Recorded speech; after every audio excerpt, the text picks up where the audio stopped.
Just sit.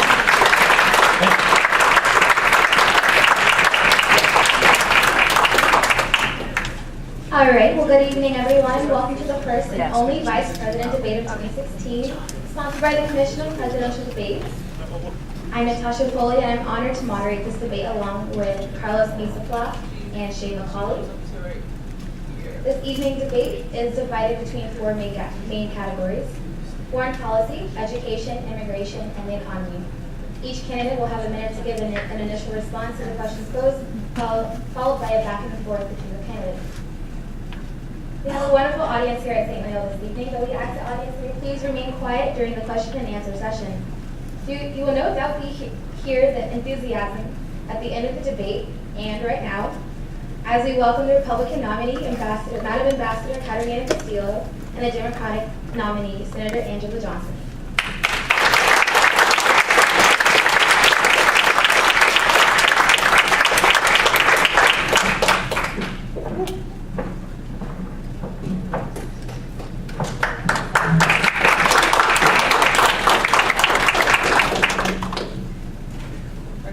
Welcome, ladies. We begin with our opening statements, first from Senator Johnson, followed by Madam Ambassador Castillo. We're going to start on the topic of foreign policy.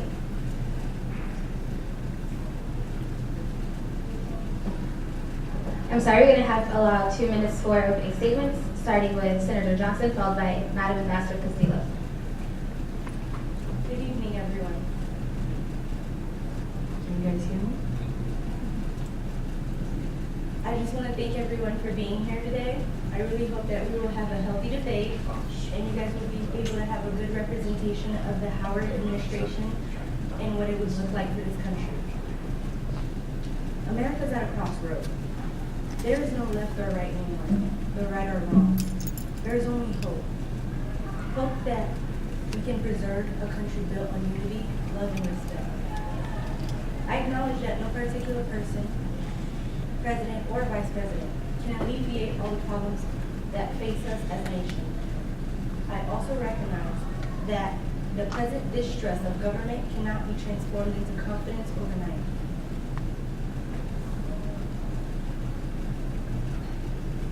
I, Angela Johnson, believe in the American people. Like many people here, my family immigrated to the United States with clothes on their backs and only $1 to spare, with the American dream shining in their eyes brightly. I understand what it's like to work for everything we earn. I used to work to help my family's financial problems. I believe that I am able to say that I understand the American people, and I hope to be the voice for the disadvantaged in the marginalized America. With my running mate, Marcus Howard, we will enact certain policies and facilitate mass reform on various issues. Issues like reform the education system on a state-by-state basis, from the ground up. I also will reform the criminal justice system by targeting racial crimes and injustices. We will also ensure veterans, as it is a crime that this country continuously turns its back on those who sacrificed so much for us, as the GOP robs veterans of all privileges they are entitled to, time and time again. They dismiss reform bills which would change millions of veterans' lives for the better.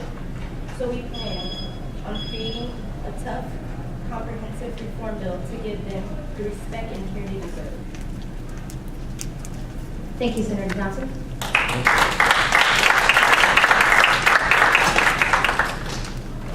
Madam Ambassador Castillo.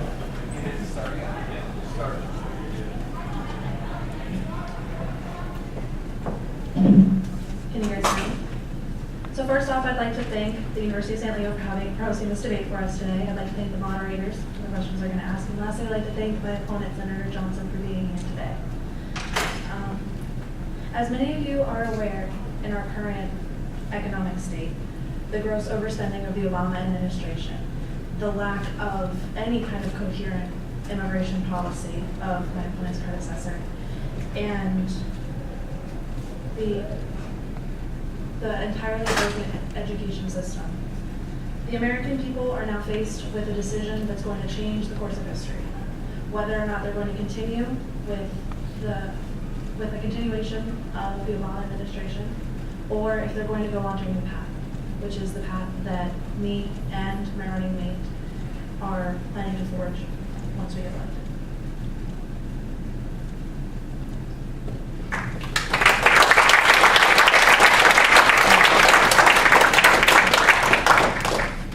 Thank you, Madam Ambassador Castillo. We're going to start on the topic of foreign policy. Senator Johnson, as ISIS continues to lose territory, most experts believe that they will change tactics and focus more on carrying out the types of attacks we saw this summer in Europe. What is your strategy to keep America safe from this type of terrorism? My strategy to keep America safe would be to get rid of our military bases and get rid of all of the bases we have and come up with a plan to alleviate these problems. We've been going, with ISIS, we've been fighting with ISIS for a while. And, trying to solve these issues is going to take us as a country to come together and figure out a way to attack, not necessarily attack them, but find a way for us to come together and get rid of this issue because it has been affecting us deeply.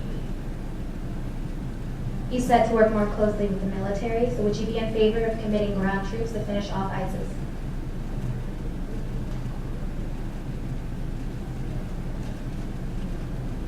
I would not be in favor.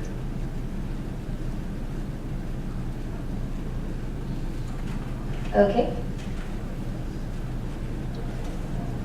Madam Ambassador Castillo? I believe that the war, I'm going to start with the last question of whether or not I'd be prepared to commit ground troops to combat ISIS. I do not believe that the war on terror and the fight against terrorism can be combated in a grand war. It cannot be defeated in a grand war. Coming off of my foreign policy experience as the U.S. ambassador to Russia, I believe that through diplomatic means is the only means to alleviate the issue with ISIS.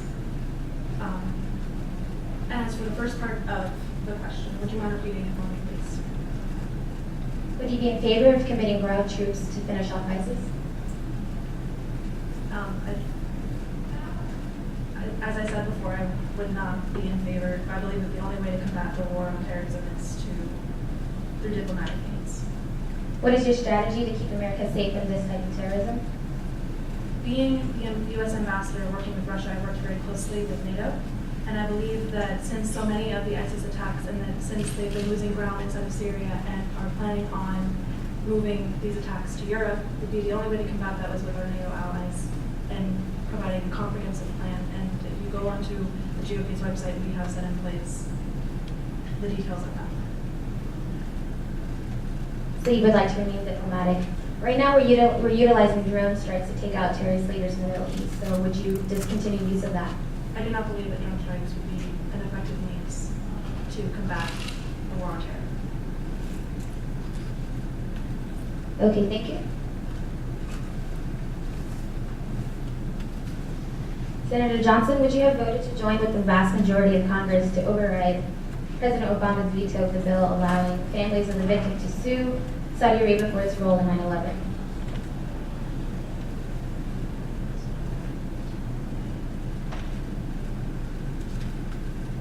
No, I would not. Actually, can you restate your question for me, please? Your Democratic Party, would you have voted to join with the vast majority of Congress to override President Obama's veto recently of the bill allowing families of the victims from 9/11 to sue Saudi Arabia for its role? We are allies with Saudi Arabia, and this is your Democratic Party.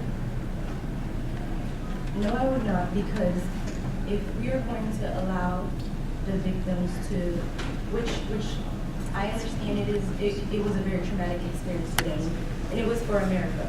But I would not, because it would start something within, ally of us that is unnecessary, as they will feel that they are not, responsible as a whole for what has happened to us with 9/11, and could start an issue that is unnecessary.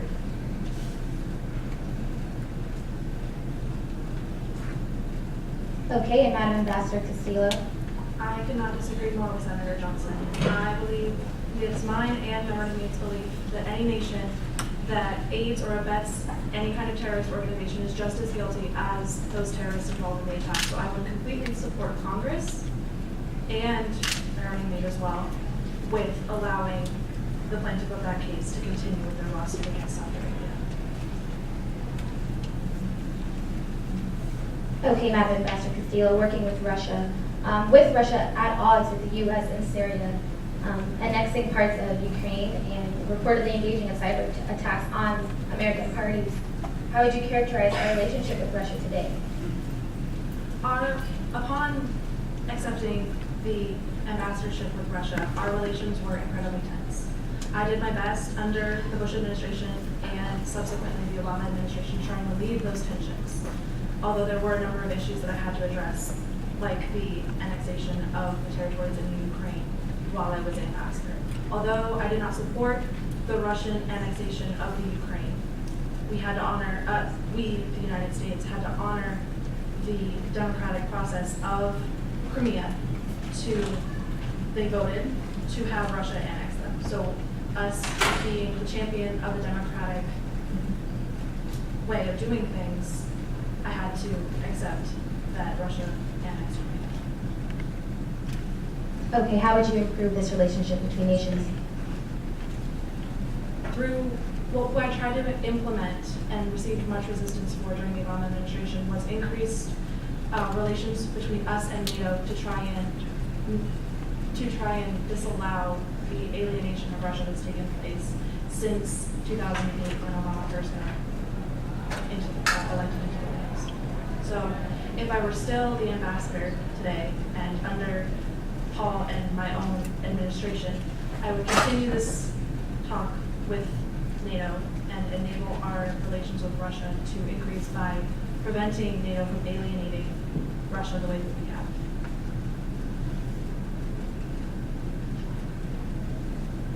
Okay, thank you.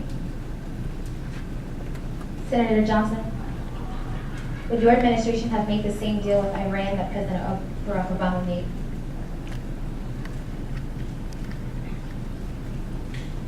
Yes, we would, because as a Democratic Party, a lot of the decisions that President Obama has made, we agree upon.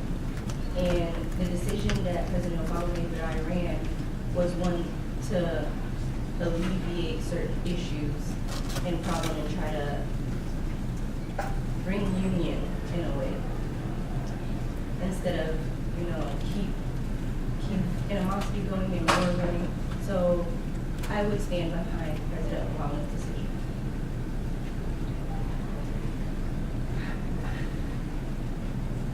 Okay. Madam Ambassador Castillo? I cannot disagree more with Senator Johnson's stance on the Iranian nuclear deal. I do not believe that a nation that does not agree with the UN sanctions of inspection of those nuclear facilities should be allowed to have, possess, or even be in the fundamental processes of developing such nuclear technologies. Once Iran decides that they want to cooperate with the United Nations in their inspection processes and any of their other outlines that we as the United States and every other nuclear power nation has to follow, then we can discuss Iran. Okay, thank you. Now we're going to Carlos Mesa Flock with questions on immigration. Senator Johnson, Madam Ambassador, nice to see you both tonight. Now moving on to the immigration category. The humanitarian and economic crisis around the world have led to a surge in the number of people hoping to escape to better situations. Should the U.S. increase the number of refugees we take in particularly from Syria? Senator Johnson, you have the stage. I say yes. I don't see why not, because our America is built on a melting pot basis. We welcome whomever it is that would like to come in and be with us. I do say that we will have a thorough background check on whoever will be deciding to enter, the grounds, and we will be making sure that we know who is coming into, America. But I say we are welcoming everyone that would like to come and be in America.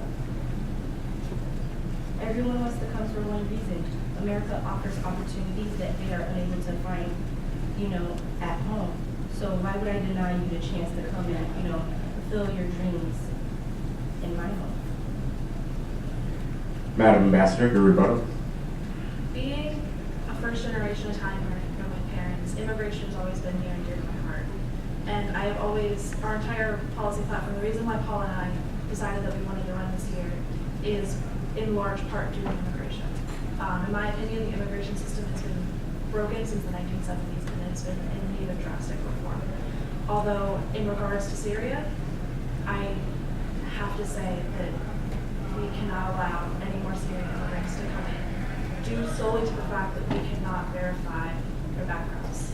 And a lot of the attacks inside of Europe have been due to these immigrants coming in. Given the fact that Syria is in a state of civil war and there really is no government at this point, we cannot verify the identities of the individuals that are coming into this country, and therefore we have to compromise our own national security to allow them to come in. And that is something that, as an American and as an immigrant myself, I would not want for myself or my family or any of my grandchildren.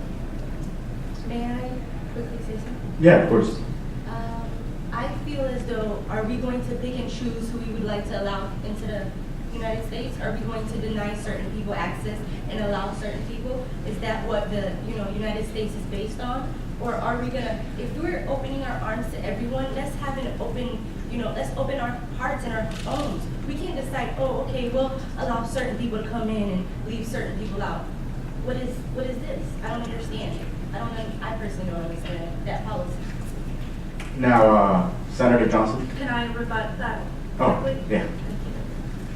Due to the fact, are you willing to compromise our own national security in order to have this open arms policy that you're suggesting, no matter how improbable it might be in implementation?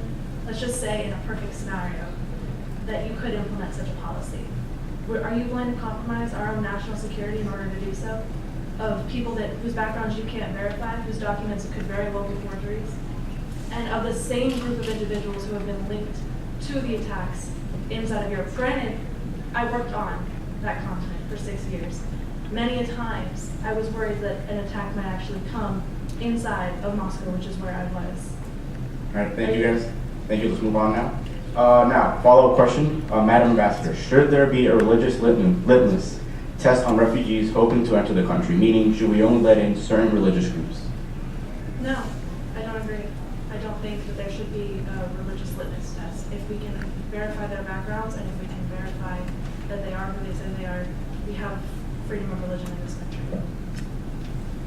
Senator Johnson. So we have freedom of religion, but we cannot allow a certain group of people to come. I'm not understanding that. If we're allowing, you say that we can, do thorough background checks, which is, again, what our policy also stands for. But if I'm allowing a certain group of people to come in, and you say religion-wise it's fine, what is the difference in allowing all kinds of religion and allowing all kinds of people to come into the United States? And if you're allowing all kinds of religions to come in here, what is wrong with the Middle Eastern religion if we are banning some of them to enter our grounds? I think you misheard me when I said that I would disallow any Middle Eastern individuals from coming into this country. If we can verify a background of an individual, say from Saudi Arabia, from Lebanon, from Libya, we can verify your background and you pass all of the governmental requirements to come into this country, by all means you are allowed to come into this country. But if we can't verify your background, and if you are who you say you are, in regards to our own homeland security, we cannot allow you to come into this country. Now, if you pass all of the governmental background checks, it does not matter what religion you come from, is my point. I think you misheard me. All right. Let's move on. The next question. What would your administration do about the roughly 11 million undocumented immigrants in the country? And what would your administration push for a pathway to citizenship? Senator Johnson. My administration in regards to immigration would be the legal path of amnesty. Because if you are here, you must have passed certain checks and background checks. And we are going to make sure that everyone that is, here in the United States, it has had a thorough background check. And if you're here to, you're here to stay, there is no point in us, removing certain people that have been here for years, paying taxes and have been working just as hard as, the next American, Apart from that, again, if you're trying to enter the United States, you will have to, go through certain background checks that will be required. Madam Ambassador, your rebuttal. As an illegal immigrant, you do not have to go through any sort of background check, and you do not have to pay taxes. And that is why Paul and I have come together with a comprehensive plan to make it easier for people that are already here in this country to become legalized citizens of this country, and then to make that pathway to citizenship just a little bit easier. We're planning on making it easier for people to come into this country legally and harsher sanctions if they come into this country illegally. Harsher sanctions for those who come illegally. As you say, you are, you have immigrant, an immigrant background, with your family being Italian. My question is, there are plenty of, immigrants who come here, without having the proper aid into receiving the, background checks that are to be given. And those who come here and have been working hard, and have been doing what they're supposed to, no criminal backgrounds, are you going to be kicking them out? Again, I believe you misheard me when I said that my parents, for the record, when my parents came here, they did so legally with all the proper documentation and all the proper background checks. And in addition to that, what I said prior was that any illegal immigrant that is here now can go through our immigration process and head towards on the path to citizenship.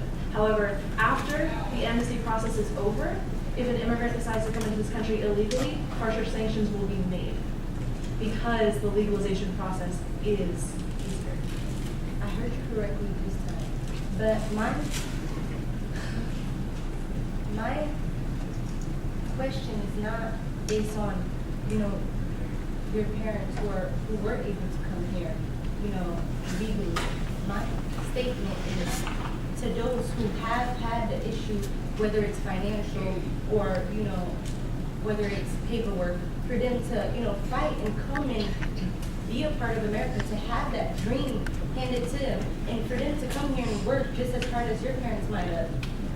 If they can pass a certain background check as being here, and if they have all the requirements, why should we remove them from our grounds? Thank you, Senator. Let's try to move on now. Next question. Cities such as San Francisco, Los Angeles, and New York do not inquire about the legal status of residents, nor do they fully cooperate with federal immigration officials. Should the federal government continue to provide funding to these sanctuary cities? Ambassador, you have the floor. Absolutely not. Any state or city that refuses to comply with the federal immigration system does not deserve federal funding, because that's a threat to our national security and it's a threat to our nation as a whole, and it's something that needs to be addressed immediately. Senator Johnson, your rebuttal. Can you restate your question? Yeah, of course. Should the federal government continue to provide funding to these sanctuary cities? Yes, the government should provide funding for these cities and states, because if we are going to have a better, system going, we need to provide funding. Without the economic support, how are, the immigration, systems in the states work better? I think it should be done state by state instead of us deciding as a government who should deserve funding, or, it's everyone as a whole that deserves it. But then what prevents Atlanta or Philadelphia from also becoming sanctuary cities if we continue to allow Los Angeles and New York to not inquire about the legal status of its workers? I think that is grossly injustice, not only for those cities, but also for our national security as a whole. And to do so, and to continue this practice, would not only jeopardize our own national security, but it would also contribute to the endangerment of this nation as a whole, to another terrorist attack. I say that states and cities should be allowed to have their own funding, state by state, as I said, and city by city, because we're not, just because Atlanta has decided that they are not going to be on board with, these policies that we're putting into play, does not mean that we have to decide that we're not going to give them funding. We're not going to give other cities funding. It just doesn't add up. All right, now let's move on to the next question. Should employers be required to verify the legal status of their employees prior to making a hire? Senator Johnson. I say yes, because employers should know who is working for them and have a well-based knowledge, but also a lot of people are certain documents that might be in process, or certain things they might not be able to attain. So I think that workers should know who, employers should know who is working for them, but we need to be very understanding of certain situations when it comes up to certain immigrants that are here on our grounds. Madam Ambassador, your rebuttal. Wouldn't the verification of its own workers inside of the cities alleviate what you just said prior, that you would continue to allow funding to cities whose corporations do not verify its workers and their legal status to be in this country? The E-Verify system that is the basis of the question eliminates the sanctuary cities as a whole. So you just in effect contradict yourself. Well, I did not contradict myself. As I stated, I said that cities should be allowed to have funding for their workers and for their programs. But we should understand that certain immigrants that are here in the States have certain differences when it comes up to, their background checks and, verifications that need to be done. And I did not contradict myself. Okay, thank you, ladies. We're now going to bring in education expert Shay McCauley to ask questions about the education policy. Thank you. Senator Johnson, Madam Ambassador Castillo, good evening and thank you for being here. Senator Johnson, our nation and our economy are changing rapidly, but our schools haven't kept up at that pace. What would you make to help better prepare our students for the world that we live in today? And also, how would you innovate to help develop new leaders for this constantly shifting, increasingly globalizing era? I would keep our Common Core testing going, because Common Core helps our students stay on the same path, on the same educational level. And it provides everyone to have the same, chance to be successful. It is very unfair that, for New York to be ahead of Florida when it comes, educationally, or other states to be ahead of, other states. Common Core keeps everyone on the same educational pace, which makes no student more, educationally elevated than the next student, next to them, feeling that they didn't have that opportunity to have the same education that their peers have had. So I say to keep Common Core. Thank you. Madam Ambassador Castillo? I am all for eliminating Common Core as a basis for judging a student's proficiency in our education system. Given the fact that the Common Core has been notoriously unsuccessful and has only taught our students how to pass an exam and taught teachers how to teach students to pass the exam as opposed to getting a well-rounded and well-versed education that's competitive with every other nation. What would you replace, if you're saying get rid of the Common Core, what would you replace it with? I believe that each and every state has a right to determine what their students are being taught, given the fact that they elect their own board of education for each and every state.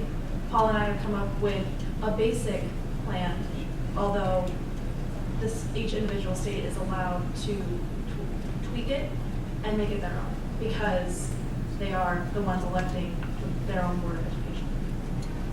Senator Johnson, any rebuttal? I know that,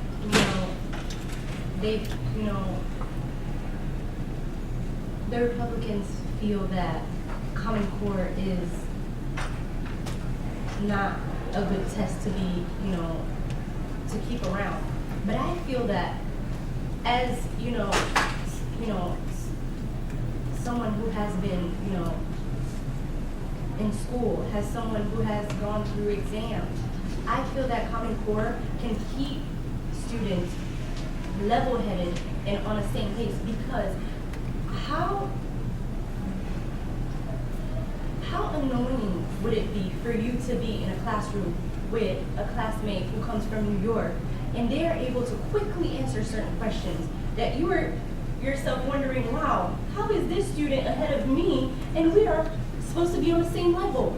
No, I feel that Common Core should be implemented and should stick around, because it is very frustrating as a student and as a woman that has a child of my own, for my child to come home and not feel that, she's been given the same right as other students and has been educated the same way other students have been educated. It's very frustrating to me as a parent. I don't want my daughter coming home feeling that, oh, Mom, I wasn't given the same education, as my friend from New York or from wherever, because, we're not the same. No, I feel that all our students should have the same equal chance and opportunity to succeed in life. And yes, Common Core will bring that for us. Moving on, Madam Ambassador Castillo, many inner city schools lack the funding to provide the supplies such as paper and pencils and even up-to-date textbooks to give their students the best education that they deserve. Should the federal government be doing more to give the inner city school funding so that those students are at least have the supplies to increase student success? Yes. So the education system that Paul and I have come up with is revolutionary in the aspect of coming up with block-style grants that we give to the individual states to then disperse amongst themselves, but also to particular either high schools, middle schools, elementary schools that have not met the previous standards of our education, to then give them the funding in order to get back on the track of success. And I wonder if the Common Core teaches those same ideas, or if it more focuses on the ideas of making better test takers as opposed to giving the students the most basic and fundamental aspects in order to succeed.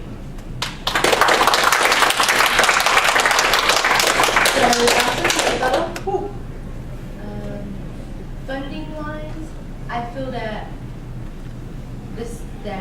we should be taxing the 1% to make sure that we have funding for our schools. And I feel that we should be utilizing even our lottery system. That money is not even going towards our educational, basis. And when it comes up to the Common Core, only teaching kids how to take tests, let us be honest. Regardless of whatever program you want to implement, at the end of the day, test taking will be around. And at the end of the day, Common Core will not only keep our children, like I said, on the same educational level for one student not to feel, like she or he is not able to be prepared for life, but Common Core will also bring about the ability for kids to take exams and for kids not to be afraid when the SAT or ACT come their way, for them to feel that they're being bombarded with questions and exams that they are unable and unused to, take. Let's be honest. When you get into college, I've taken exams being, a college student myself. And thanks to certain exams that I've taken as a young lady myself, I was well prepared for these exams. So Common Core, I feel, should stick around and will prepare our students, not only when it comes up to taking exams, but will prepare our students in being on the same educational level. Even though Audience, if I may interrupt, to refrain from clapping during the duration of the debate. Thank you. Even though under the current Common Core circumstances, we are falling drastically behind every other developing nation and have one of the lowest education rates of any of the developing nations. So wouldn't that, in and of itself, be underpreparing our children for their future careers, SAT and ACT regardless? Okay, we're going to move on with the question. Senator Johnson, do you think that the system in place in many states, funding public schools through property taxes, is a fair system? Can you restate that question, please? So basically, a lot of public schools are being funded through property taxes, and that's basically how they're getting their funding for education. Do you think that that is a fair system that it should be? Yes, I do think it's a fair system, because that money that is being taxed shouldn't be going towards miscellaneous things. It should be going towards our educational system to better our educational system. Without education, as I say, their education is power. Without the educational system, we wouldn't be here. I wouldn't be here today, thanks to the education system. So yes, funding should be going towards the educational system, being taxed by that 1%. Madam Ambassador Castillo? Under that current belief of property taxes dictating going to those particular school districts, you're enabling the children that come from the 1% districts, as you refer to continue elevating their own education over inner city schools. That is why Paul and I have moved to eliminate this practice and give block grants to the states to evenly distribute among all school districts, as opposed to the enabling of this effect where you have the gross gap not only between the 1% neighborhoods and the inner city neighborhoods, but also in their schools as well. We will be distributing these funds to all schools. We are not necessarily excluding any schools from having that chance of an educational system or being educated. That 1% that is being taxed is at the end of the day for everyone. But that's not what you just said, given the question. So which answer is correct? The one that you're saying now or the one you said before? Well, if you heard the one that I said before correctly, it was the one that I said before. All right, ladies. So much was made of an issue during the primary campaign. Should college be free? And if you think so, how would you go about making college free for all? Senator Johnson? I think college should be free because at the end of the day, college is, and again, on a personal experience, I can share. College is an opportunity for us to grow as a people, and that is what will be, forming us to become the doctors and nurses that we are today. I think that college should be free because paying $50,000 to $60,000 a year for certain students is through the roof. That's ridiculous. And going about making college free is, again, utilizing our funds and making sure that we properly distribute the proper funds to these schools and making sure that we have more, universities that are being paid for. Thank you. Madam Ambassador Castillo? I think Senator Johnson is completely disregarding the fact that we already have a free college program. My husband and Paul as well are both veterans, and if you join the armed forces, they'll pay for you to go to school. So, as making college free for everyone, you can get college for free if you join our military.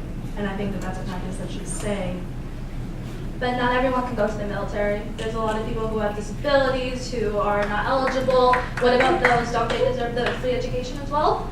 I think at this point in time, we are unable to fund free college for everyone. Thank you.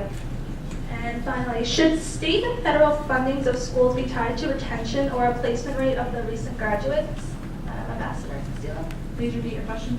Should state and federal fundings of schools be tied to retention and or the placement rate of the recent graduates? No. I think that in continuing with that practice doesn't secure a well-rounded education, but in all actuality just creates better test takers. I think that if we base the federal funding on previous testing, we get a deviated version of facts, first off, and second, it's incentivizing the teachers to teach the curriculum that's going to be on the test as opposed to a more well-rounded education that both Paul and I are advocates for. Senator Johnson. May you restate your statement, please? Okay. So, federal funding of the schools it's comparing the number of recent graduates. So that's how the fundings for the schools are coming in. So do you think that that's a right system? I say no, because I feel that funding for the educational system shouldn't be based on the amount of, graduates that are coming about. I feel like funding should be regardless given to all schools and to everyone, because we shouldn't be looking at necessarily, how many kids are graduating to base off our decision of, making sure that everyone gets an education just on how many kids are graduating. I feel that regardless of, the graduate number or year, or regardless of these things, all schools should be getting funding. Okay, thank you, ladies. We're going to move on, focus our attention to the economy. Despite the economic recovery since the Great Recession, voters are still concerned with underemployment and growth in wages and income. What is your administration plan to address these concerns? Madam Ambassador Castillo. We, Paul and myself, under our own administration, are planning to completely reverse the reckless spending of the Obama administration. We are planning on restructuring the federal budget in order to deviate funding from our military and putting it back into our own domestic policies. We're planning on lowering individual and corporate taxes as part of our economic platform as well. How would you lower that? By slashing the budget for the military and investing that, we would then take that money that we get from the military and putting it into our own, into those domestic programs. Okay, thank you. Senator Johnson. When it comes up to, can you restate your question, please? What is your administration's plan to address the concerns of voters are still concerned with underemployment rate and the growth in wages and income, so minimum wages and income. What is your administration's plan to address these concerns? For job creation, my administration is planning on focusing more on building new railroad ways, on having a better water system, fixing old pipes to avoid situations like Flint water crisis, and instead of taking funding away from military, we won't be focusing on that. We will be focusing on ways to create better jobs and ways to create new bridges and fixing water system instead of cutting money from our military, which we need. You need a good military-based system.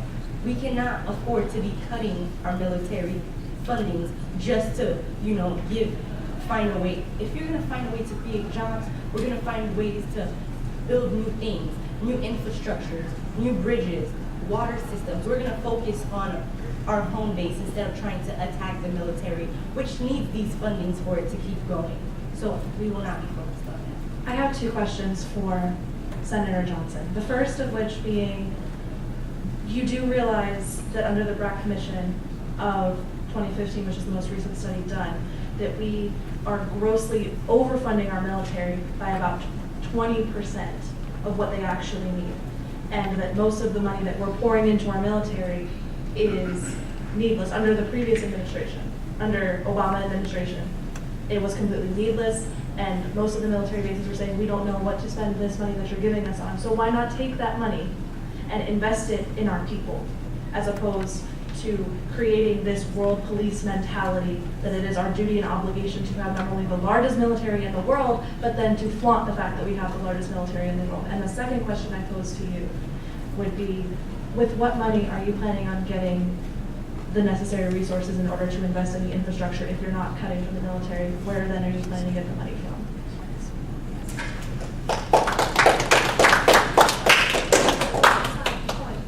Without that large military system or military base, without us keeping the funding for them, where would you be if you get attacked? What's going to happen to you if, there's a crisis that occurs? Oh, wait, we didn't fund our military enough. We can't utilize them. We're not here to brag about how strong our military system is. We are here to keep a strong military system in case something occurs to us as a community, as a nation. For if something does happen, that is why we have that strong military system.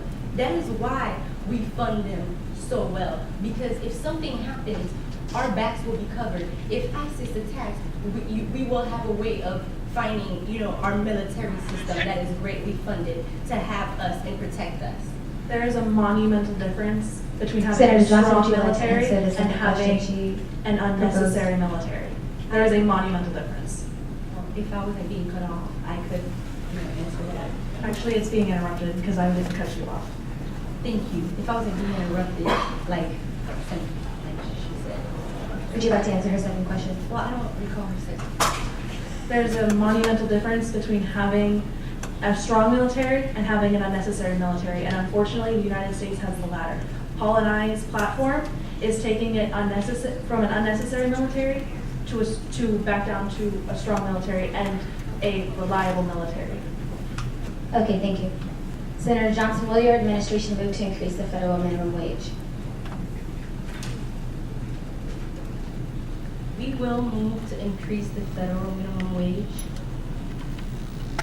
keeping in mind that we will also keep it to a certain minimum, because it would be unfair for us to raise minimum wage to where it's $15 an hour, as we have, it would put us at a great disadvantage when you have doctors going to college and you have people going to college to be earning that, $15 to $20 an hour, and certain people are not taking these steps and making just the same amount.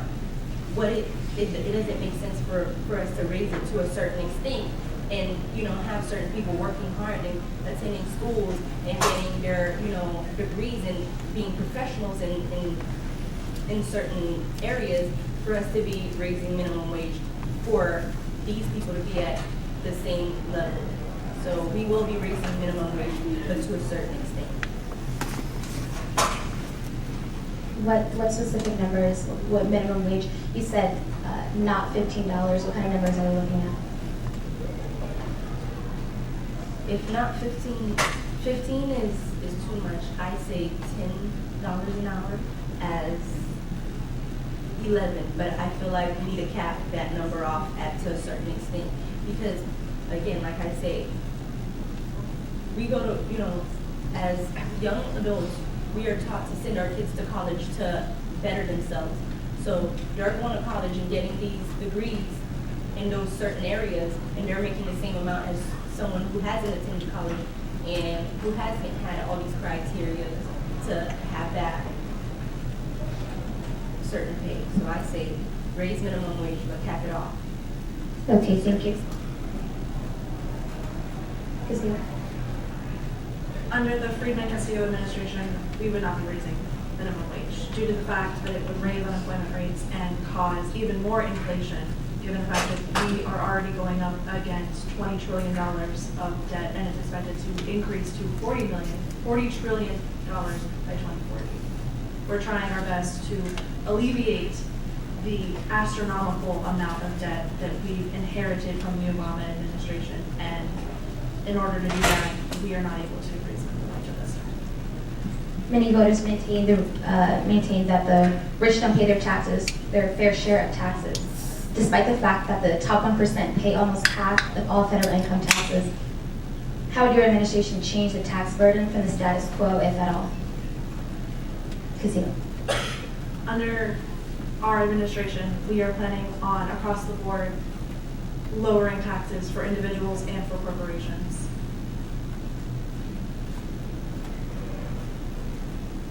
Okay, thank you. Senator Johnson, your vote. Can you restate your question, please? Despite the fact that the top 1% pay almost half of all federal income taxes, how would your administration change the tax burden from the status quo, if at all? We will be making sure that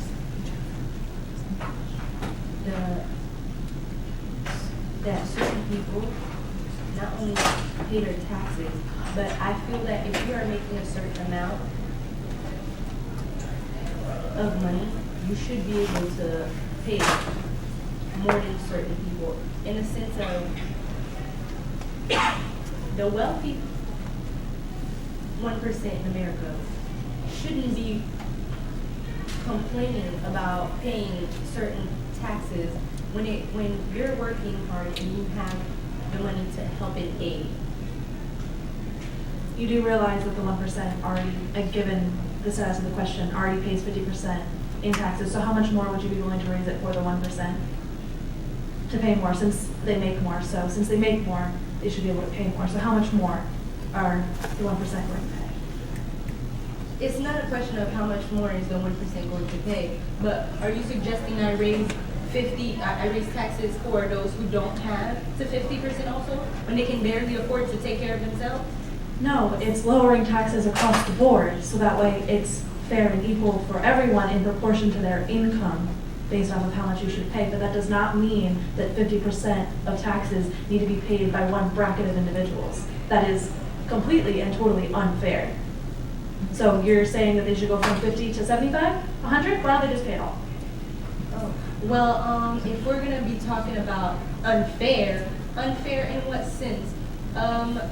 We're gonna be you're right. Let's tax everyone else who doesn't have. Let's put everybody on the same equal, amount.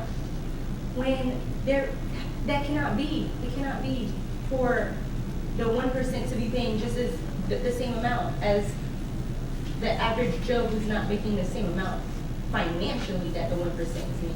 On Okay, a thank you, proportional ladies. basis based off of the individual's particular income, so they It's would now not time be for our paying the candidates to same. deliver their closing statements. Madam Ambassador Castillo. So as clearly evidenced by the debate, the only party that is the advocate for the people and for the change that America so desperately needs after the grossly overspending economic system, broken immigration system, and completely and totally ineffective education system of the Obama administration, the only party that would be able to effect the changes necessary for this nation to continue to be great and continue to thrive is the Friedman-Castillo administration.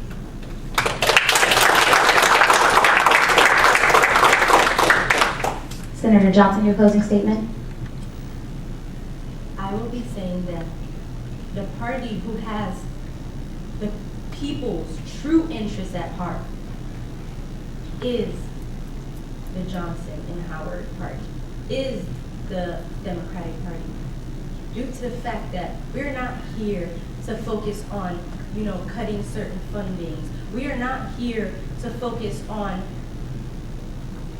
certain policies that don't care for the people, that care more about 50% for the 1%. tax-wise. We are here to look out for each and every one in our community. We are here to make sure that all people are being heard when it comes up to the people. We are here for the people. We understand where the people come from. As ourselves, we have worked hard to achieve the success we have achieved. So we know what true hard work is, and we know what it's like not to have. The party that has the best interest of the people is the Democratic Party. And that's the statement out. Thank you, Senator Johnson. Thank you, Madam Ambassador Castillo.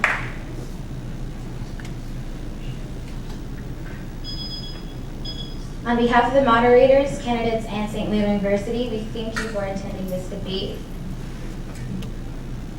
We hope to see you all back for the presidential debate on Monday, November 7th.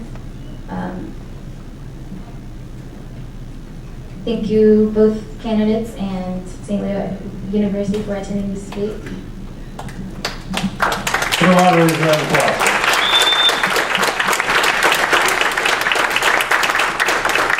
One more time, a round of applause, please, for our two vice presidential nominees, Castillo and Senator Johnson.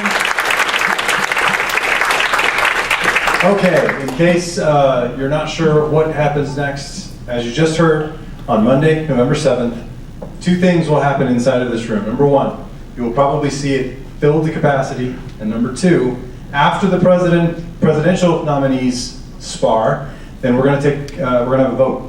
We're actually going to vote for one of them for president. So tell everybody you know, this is sort of the warm-up event.